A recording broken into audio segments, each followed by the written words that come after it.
28 मई 2023 को भारत के प्रधानमंत्री नरेंद्र मोदी ने नई पार्लियामेंट का उद्घाटन किया था। इस पार्लियामेंट का काम 10 दिसंबर 2020 से शुरू हुआ था और वो अब जाकर खत्म हुआ है। इस पार्लियामेंट को बनाने में भारत सरकार के करीब 1200 करोड़ रुपए खर्च हुए थे।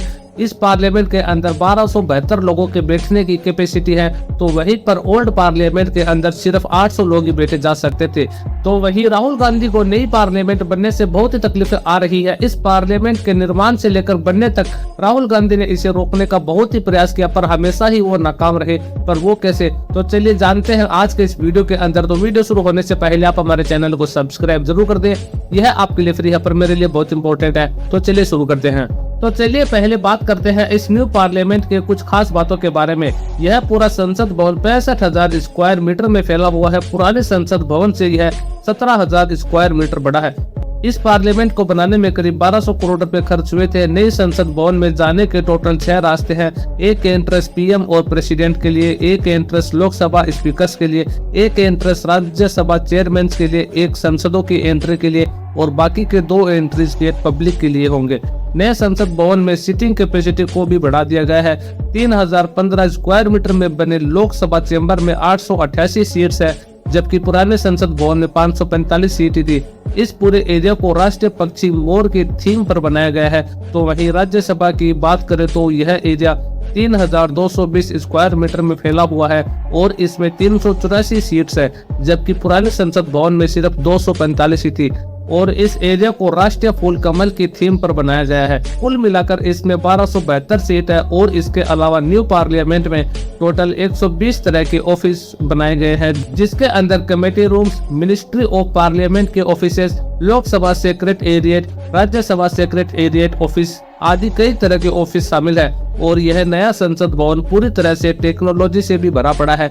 लोकसभा और राज्यसभा की हॉल में हाई क्वालिटी ऑडियो और वीडियो सिस्टम्स लगाए गए हैं और सभी फर्नीचर्स पर स्मार्ट डिस्प्ले लगाए गए हैं। वोटिंग सिस्टम के लिए बायोमेट्रिक सिस्टम्स लगाए गए हैं और यहाँ तक कि इसमें लैंग्वेज ट्रांसलेशन सिस्टम भी लगाया गया है, जिसमें कोई भी स्पीकर 22 शेड्यूल लैंग्वेज में से किसी भी भाषा के अंदर अपनी बात कह सकता है, जिससे बाकी के सांसदों को भाषा समझने में आसानी होगी। यह पूरा भवन अंदर और बाहर से सीसीटीवी कैमरों से भरा पड़ा है, जिससे यह पूरी तरह से निगरानी के अंदर होगा। इस भवन के अंदर सांसदों के लिए लाइब्रेरी, डाइनिंग एरिया और लॉन्ज भी होगा। इस भवन का निर्माण 150 सालों तक की जरूरतों को ध्यान में रखकर किया गया है और इसमें पार्किंग की फैसिलिटी भी बहुत ही बढ़िया की गई है और यहाँ तक कि इसके अंदर एक बहुत ही बड़ा और सुंदर एक संविधान कक्ष भी बनाया गया है और इस नए संसद भवन के अंदर एक अखंड भारत का नक्शा भी लगाया गया है। तो चलिए अभी बात कर लेते हैं कि नए संसद भवन की आवश्यकता क्यों पड़ी, जबकि हमारे पास पहले से एक पुराना संसद भवन है। देखिए, जो पुराना संसद भवन है वो अंग्रेजों द्वारा 1921 के अंदर बनवाया गया था, जो कि लगभग अभी तक 100 साल पुराना हो चुका है, जिस कारण अब वहां की दीवारें खराब हो चुकी है और कमरों के अंदर सीलन पड़ रही है। और 1971 की जनगणना के आधार पर, परिसमन के आधार पर लोकसभा की सीट्स की संख्या 545 बनी हुई है। सीटों की संख्या बढ़ाने का समय 2026 में खत्म हो जाएगा। 2026 में लोकसभा सदस्यों की संख्या और भी ज्यादा बढ़ जाएगी। वर्तमान संसद भवन का एरिया काफी ज्यादा छोटा है और आगे की 2 लाइनों के बाद पीछे की सभी लाइनों के अंदर तो डेस्क ही नहीं है। सेंट्रल हॉल में भी सिर्फ 440 लोगों के ही बैठने की क्षमता है। आवाजाही के लिए भी सीमित जगह है। 100 साल पुराना होने के कारण इसकी दीवारें भी अब खत्म होने लगी है। यह पहला जितना मजबूत नहीं रहा। नए संसद भवन पर लगे अशोक स्तंभ की हाइट 21 फीट है और वजन 9500 किलोग्राम। पुराना भवन बनाने में सिर्फ 83 लाख रुपए खर्च हुए थे, जबकि नए भवन में 1200 करोड़ रुपए खर्च हुए हैं। तो चलिए अभी बात कर लेते हैं विपक्षी दलों के बारे में कि नई पार्लियामेंट बनने से इन लोगों को क्या प्रॉब्लम हो रही है, आखिर क्या प्रॉब्लम आ रही है इन लोगों को। देखिए, ये तो आप लोगों को पता ही है कि कांग्रेस जो पार्टी है वो अंग्रेजों द्वारा बनाई गई पार्टी है और जो पुराना संसद भवन है वो भी अंग्रेजों ने ही बनाया था।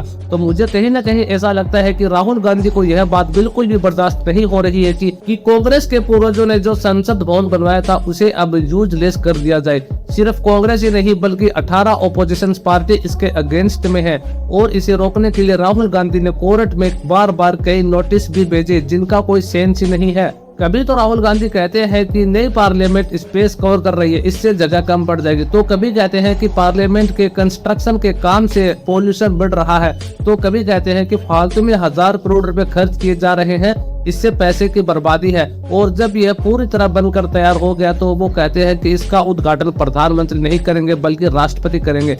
और जब पार्लियामेंट के उद्घाटन की डेट 28 मई को रखी गई तब राहुल गांधी कहते हैं कि इस दिन वीर सावरकर की जयंती आती है तो उस दिन क्यों रखा जा रहा है। ये तो अच्छी बात है ना कि किसी की जयंती के दिन उद्घाटन किया जा रहा है, बल्कि तुम्हारा क्या बिगाड़ा है वीर सावरकर जी ने, बल्कि उनका इतिहास तुम पढ़ सकते हो, वो लाखों गुना बेहतर थे तुम्हारे गांधी जी से। जबकि कांग्रेस के ही एक एमपी ने साल 2012 में कहा था कि भारत को एक नई पार्लियामेंट बिल्डिंग की जरूरत है क्योंकि काम करने के लिए जगह बहुत कम है। तो कभी राहुल गांधी इस इंस्टॉल सेंगोल का मुद्दा उठाते हैं जो कि एक सेरेमोनियल रोड है जिसे पीएम ने उद्घाटन के टाइम पर कैरी किया था, जो कि एक प्रयागराज में एक म्यूजियम के अंदर रखी हुई थी। भारत के पहले प्रधानमंत्री जवाहरलाल नेहरू को यह सेंगोल अंग्रेजों ने भेंट की थी। पर राहुल गांधी की यह सभी फालतू की बातें खारिज हो गई क्योंकि इन सभी बातों का कोई मतलब ही नहीं था। राहुल गांधी कोर्ट में अपनी अर्जी देते हैं और उनकी अर्जी पर कोई भी सुनवाई नहीं होती है। इससे पता चलता है कि राहुल गांधी की कोई वैल्यू ही नहीं है।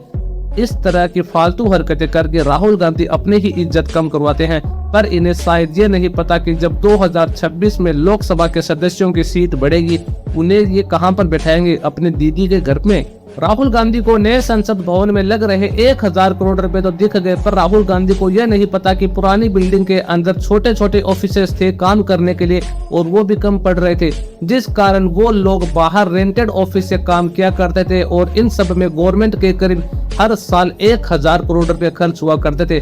अब हर साल गवर्नमेंट के 1000 करोड़ रुपए पूरी तरह बचेंगे और इतने 1000 करोड़ में तो ये पूरी बिल्डिंग ही बनकर तैयार हो गई। अगर राहुल गांधी दुबई के प्रिंस होते तो दुबई आज भी एक रेगिस्तान होता, क्योंकि राहुल गांधी की नजरों में ऊंची ऊंची बिल्डिंगें बनाना पूरी तरह से पैसों की बर्बादी है। पर इन्हें ये नहीं पता कि उस बिल्डिंग से हम कितना कमा सकते हैं और कितना बचा सकते हैं।